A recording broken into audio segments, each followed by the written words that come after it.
Web नावाची dependency तर लागणार, कारण आपण API बनवणार आहे, रेस्ट API बनवणार आहे, बरोबर.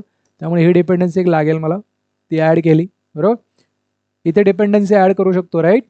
इथे माझी डिपेंडन्सी ॲड झाली. मला दुसरी डिपेंडन्सी कोणती पाहिजे रे? आता बघा, AI इंटिग्रेशन करायचं आहे मला. स्प्रिंग AI काय करतं? इथं जर मी सर्च केलं स्प्रिंग AI काय म्हणते?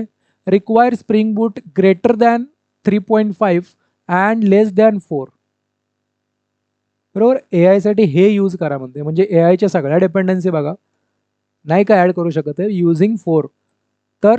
तर आपण काय करूया मग, 3.5 इथं आहे, याला घेतो मी, ठीक आहे.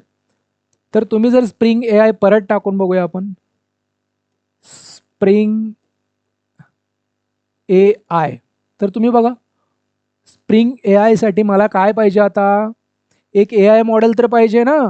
अजूर थ्रू जायचे की फक्त ओपन AI, हे पण घेऊ शकतो तुम्ही. झालं, मला फक्त 2 डिपेंडन्सी ऍड करायचे आहेत, माझं काम झालेलं आहे. म्हणजे तुम्हाला एक्सप्लोर मध्ये गेला की इथे 2 डिपेंडन्सी दिसणार. कोणत्या 2 डिपेंडन्सी ऍड झाल्या? ह्या मेन स्टार्टर वेब आणि स्टार्टर मॉडेल ओपन AI, ठीक आहे. तेच मी इथं टाकलेलं आहे. स्टेप 1 काय करायचं, add required dependencies enable spring boot web and open AI. Open AI का? कारण मी ओपन AI साठी बनवतोय. तुम्हाला उद्या दुसरा मॉडेल घ्यायचा, लामा वगैरे घ्यायचं तर त्याचा घ्या डिपेंडन्सी, बरोबर.